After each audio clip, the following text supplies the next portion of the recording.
Hello everyone. இன்னைக்கு நம்ம பார்க்க போகிற question gender disparity and the reasons for it. இது வந்து ஜெண்டர் ஸ்கூல் அண்ட் சொசைட்டியில் இருக்குது, யூனிட் 1, பிஎட் செகண்ட் இயரில். ஃபர்ஸ்ட் வந்து இதுக்கு meaning and definition of gender inequality பார்க்கணும். ஜெண்டர் இன்இக்வாலிட்டின்னா நமக்கே தெரியும். இந்த ஜெண்டர் வந்துட்டு இப்படி தான் பிஹேவ் பண்ணணும், இப்படி தான் பிஹேவ் பண்ணணும்னு சொல்லிட்டு ஒரு ஐடியா வச்சுருப்பாங்க. அது எல்லாமே பார்த்திங்கன்னா இன்ஈக்குவலாக இருக்கும். ஒருத்தங்களை வந்துட்டு ரொம்ப நல்லா ட்ரீட் பண்ணுறதும், இன்னொருத்தங்களை வந்துட்டு ஜஸ்ட் பிகாஸ் அவங்களுக்கு வந்து அந்த பயாலஜிக்கல் டிஃப்ரென்ஸ் இருக்குது அப்படிங்கிறதுக்காக அவங்கள வந்து இன்ஈக்குவலாக ட்ரீட் பண்ணுறது. ஒன் லைனில் ப்ரீஃபாக சொல்லணுன்னா, women and men R not equal அப்படின்னு சொல்கிறதா ஜெண்டர் இன்இக்வாலிட்டி. அதாவது இது எப்படி டிஃபைன் பண்ணலான்னா, டிஸ்கிரிமினேஷன் அகைன்ஸ்ட் விமன், அதாவது நீங்கள் எல்லாத்துக்கும் கீழே தான் அப்படின்னு சொல்லி டிஸ்கிரிமினேட் பண்ணுறது.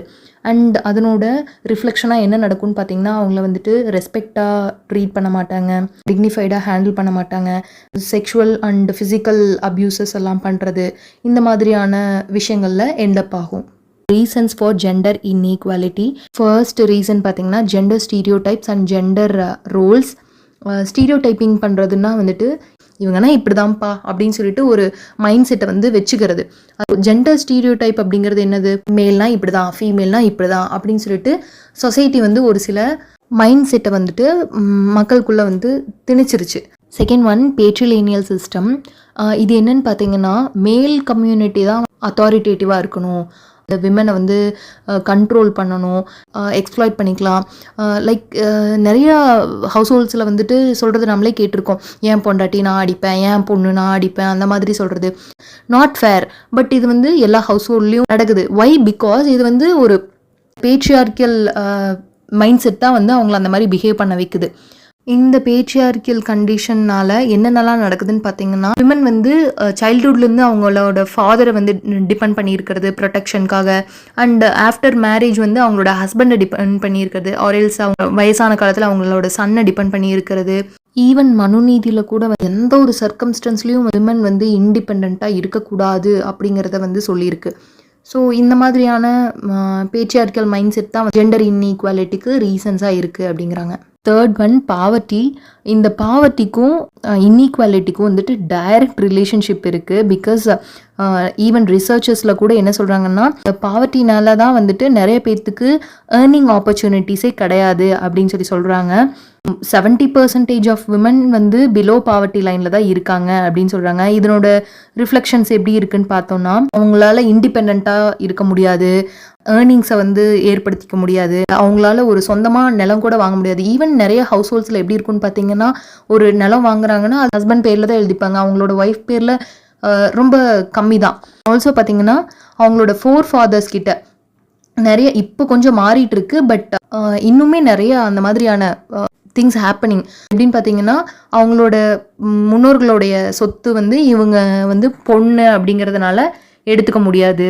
அண்ட் அதுக்காக நிறைய சண்டை போட்டு தான் வாங்க வேண்டியதாக இருக்குது. ஈவன் நிறைய லாஸ் வந்தால் கூட இந்த மாதிரியான ரீசன்ஸ் இன்இக்வாலிட்டியை கொடுக்குது. அண்ட் ஆல்சோ அவங்களுக்கு வந்து சரியான கல்வி கிடைக்கிறது கிடையாது, அதர் ஃபெசிலிட்டிஸும் கூட வந்து அவங்களால ஆக்சஸ் பண்ண முடியாத மாதிரி ஒரு நிலைமை வந்து கொடுக்குது இந்த பாவர்ட்டி. ஒரு பொண்ணு கையிலையும் வந்து காசு இருக்குது, பணம் இருக்குது அப்படின்னா அவங்களுக்கு தேவையான எஜுகேஷனை ஆக்சஸ் பண்ணிக்க முடியும், அசட்ஸை வந்து அவங்க பேரில் வாங்கிக்க முடியும், அண்ட் அவங்களால இண்டிபெண்ட்டாக இருக்க முடியும், வேணுங்கிற ஏர்னிங்ஸை வந்து அவங்களால ஏற்படுத்திக்க முடியும், இந்த மாதிரியெல்லாம் பண்ணிக்க முடியும். பட் இந்த பாவர்ட்டினால தான் அவங்களால அந்த மாதிரி ஆக்சஸ் பண்ண முடியாமல் இன்இக்வாலிட்டிஸ் நடக்குது அப்படின்னு சொல்கிறாங்க. Fourth one, illiteracy. அதுவும் பர்டிகுலர்லி இந்தியாவில் பார்த்தீங்கன்னா இந்த லிட்ரஸி ரேட் வந்து கம்மியாக இருக்கிறதுனால தான், அதாவது இந்த படிப்பறிவு வந்து கம்மியாக இருக்கிறதுனால தான் வந்துட்டு நிறைய இன்இக்வாலிட்டி நடக்குது. ஈவன் அவங்களுக்கு வந்துட்டு அது இன்இக்வாலிட்டி தான் அப்படின்னு புரியாமையே வந்து அந்த டாமினன்ஸை நிறைய பேர் என்ஜாய் பண்ணுறவங்க கூட இருக்காங்க. அண்ட் அதை எதிர்த்து கேள்வி கேட்க முடியாதவங்களும் நிறைய பேர் இருக்காங்க. அண்ட் அதை வந்து இப்படி ஒன்று நடந்துட்டுருக்கு நமக்கு அப்படின்னு புரிஞ்சிக்கவே முடியாதவங்களுக்கு கூட இருக்காங்க. பிகாஸ் அவங்களுக்கு வந்து போதிய அந்த கல்வி அறிவு இல்லை.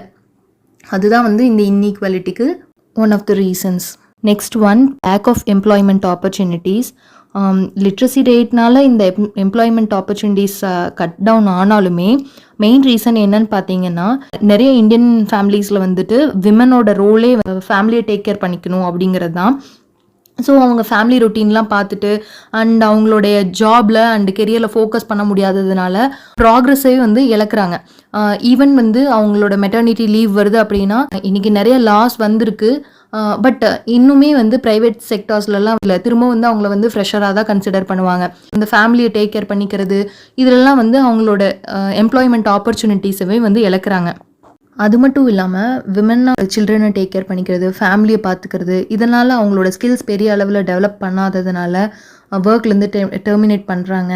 அண்ட் ஆல்சோ பார்த்திங்கன்னா அவங்களுக்கு ரெகுலர் இன்கம் இல்லாததுனால அவங்க எக்கனாமிக்கலி வந்து மேலே தான் டிபெண்ட் பண்ணியிருக்க வேண்டியதாக இருக்குது. Next one social customs, beliefs and practices. இது பார்த்திங்கன்னா 2 டாபிக்ஸாக செப்பரேட் பண்ணிக்கலாம். Parents male preference and also dowry system. இது ரெண்டும் வந்து social customs and beliefs and ப்ராக்டிசஸில் இருக்கக்கூடிய இன்னொரு சப் டாபிக்ஸ் தான். சோஷியல் கஸ்டம்ஸ் அப்படின்னா வந்து இந்த சொசைட்டி எதிர்பார்க்குற மாதிரியான அக்செப்டட் பிஹேவியர், நம்மக்கிட்ட இருந்து இந்த பிஹேவியர் தான் வரணும் அப்படின்னு சொல்லி அக்செப்ட் பண்ணியிருக்கோம் இல்லையா, அந்த மாதிரியான பிஹேவியர்ஸ். விமன்னா வந்துட்டு ஃபேமிலியை தான் டேக் கேர் பண்ணிக்கணும். ஆப்வியஸாக என்னாகும், மென்னுன்னா வந்துட்டு இதுவும் வந்துட்டு ஒரு இன்இக்வாலிட்டி தான். இது வந்து நாட் ஒன்லி ஃபார் ஃபீமேல், மென்னுக்கும் வந்துட்டு ஒரு ஃபேமிலியோட நீட்ஸை வந்து நீ ஃபுல்ஃபில் பண்ணணும் அப்படின்னு சொல்கிறது.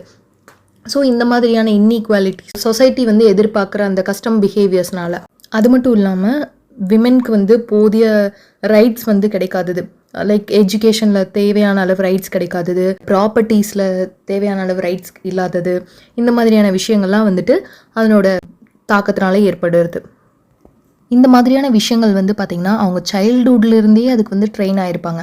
நீ வந்து ஒரு பொண்ணுன்னா அவங்க அம்மா சொல்லி வளர்ப்பாங்க, நீ நாளைக்கு வந்து கல்யாணம் ஆகி போகிற இடத்துல இந்த மாதிரி பிஹேவ் பண்ணக்கூடாது, நீ வந்து இவங்களெல்லாம் வந்து ஹாப்பியாக வச்சுக்கணும், நீ வந்து அவங்களுக்கு பிடிச்ச மாதிரி நடந்துக்கணும், அந்த மாதிரிலாம் சொல்லி தான் வளர்த்துறாங்க. இதில் சப்டாபிக்ஸ் இருக்குதுன்னு சொல்லியிருப்போம். அதில் first one parents male preference. Indian families எப்படி நினைப்பாங்கன்னா மேல் சைல்டு கிடைக்கிறது வந்து ப்ரவுட். ஏன்னா வந்து கடைசி காலத்தில் நமக்கு எல்லா ரீச்சுவல்ஸும் செய்ய போகிறது மேல் சைல்டு தான், அதனால் அப்போ தான் வந்து மோட்சம் கிடைக்கும் நமக்கு அப்படின்னு சொல்லி ஃபீல் பண்ணுறது. அண்ட் ஆல்சோ வந்து மேலுக்கு வந்து கண்டிப்பாக அவங்களோட பேரண்ட்ஸோட வயசான காலத்தில் இவங்க தான் வந்து அவங்கள டேக் கேர் பண்ணிக்கணுங்கிற ரெஸ்பான்சிபிலிட்டியை கொடுக்கறது. பிகாஸ் வந்து ஃபீமேல் சைல்டுனால் அவங்க மேரேஜ் ஆகி வேறு ஃபேமிலிக்கு போயிடுவாங்க, அதனால் மேல் தான் ஃபேமிலியை பார்த்துக்க போகிறவன் அப்படின்னு சொல்லி நினைக்கிறது. இதெல்லாம் வந்து ஜெண்டர் இன்இக்வாலிட்டிக்கான reason. Second one dowry system. ஒரு பொண்ணு கல்யாணம் பண்ணி போகணுன்னாவே கேஷாவோ இல்லை ஜுவல்லரியாவோ வரதட்சணை கொடுக்கணுங்கிறதுனால பேரண்ட்ஸ்க்கு வந்து ஃபீமேல்னாவே வந்து ஒரு எக்கனாமிக்கலி பேர்டனான ஒரு மைண்ட் செட்டை கொடுக்கும். பொண்ணுனாவே வேண்டாம் அப்படிங்கிற மாதிரி ஒரு மைண்ட் செட்டை கொடுக்கும். இந்த மாதிரியான சோஷியல் மைண்ட் செட் தான் வந்து ஜெண்டர் இன்இக்வாலிட்டிக்கு another reason. 7th topic social attitude among the masses. இது என்னன்னு பார்த்தா விமன் மேலே இருக்கக்கூடிய ஒரு நெகட்டிவ் ஆட்டிடியூட். ஈவன் தோ படித்தவங்க கூட இந்த மாதிரி நெகட்டிவ் ஆட்டிடியூடோடு தான் இருக்காங்க.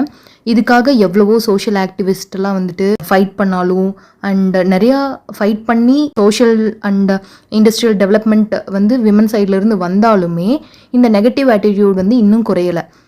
இதனோட ரிஃப்ளெக்ஷனாக என்ன ஆகுதுன்னு பார்த்தீங்கன்னா விமனை வந்துட்டு வயலேட் பண்ணுறது அண்ட் செக்ஷுவலி அப்யூஸ் பண்ணுறது, இன்சல்ட் பண்ணுறது, சோஷியலி வந்து இன்சல்ட் பண்ணி அடக்குமுறையோடு வச்சுருக்கிறது, இதெல்லாம் வந்து நடந்துட்டுருக்கு.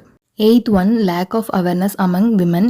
ஃபர்ஸ்ட் ஆஃப் ஆல் வந்து விமன்கே வந்து நமக்கு என்னென்ன ரைட்ஸ் இருக்குது அண்ட் எப்படியெல்லாம் நம்மளை வயலேட் பண்ணுறாங்க, இதை எதிர்த்து எப்படியெல்லாம் வாய்ஸ் அவுட் பண்ணும், இது எதுவுமே தெரியாமல் தான் இருக்காங்க. அது மட்டும் இல்லாமல் சைலண்ட்டாக வந்து அவங்க கொடுக்குற அந்த இன்சல்ட்ஸை வந்து அனுபவிச்சுக்கிட்டே தான் இருக்காங்க. இதுக்கு மெயின் ரீசன்ஸாக என்னென்ன சொல்கிறாங்கன்னு பார்த்தீங்கன்னா விமன் வந்து ஃபேமிலியோட நல்லதை பார்த்துக்கணும் அண்ட் அவங்களோட பெருமையை வந்து காக்கிறது வந்து விமனோட கையில் தான் இருக்குது. அதனால் எவ்வளோ குடும்பம் பண்ணாலும் அமைதியாக போயிடணும் அப்படிங்கிற அந்த மைண்ட் செட் தான். இன்னொரு மென்டாலிட்டி என்னென்னு பார்த்தீங்கன்னா தன்னோட குழந்தைங்களுக்காக ஓகே அட்ஜஸ்ட் பண்ணி போகலாம் அப்படிங்கிற அந்த மைண்ட் செட் தான் வந்து இந்த ஜெண்டர் டிஸ்கிரிமினேஷனுக்கு இருக்கக்கூடிய one of the reasons. That's all. உங்களுக்கு வேறு ஏதாவது கொஷின் வேணும்னாலும் கமெண்ட்ஸில் கேளுங்க, நான் வந்து வீடியோஸ் போஸ்ட் பண்ணுறேன்.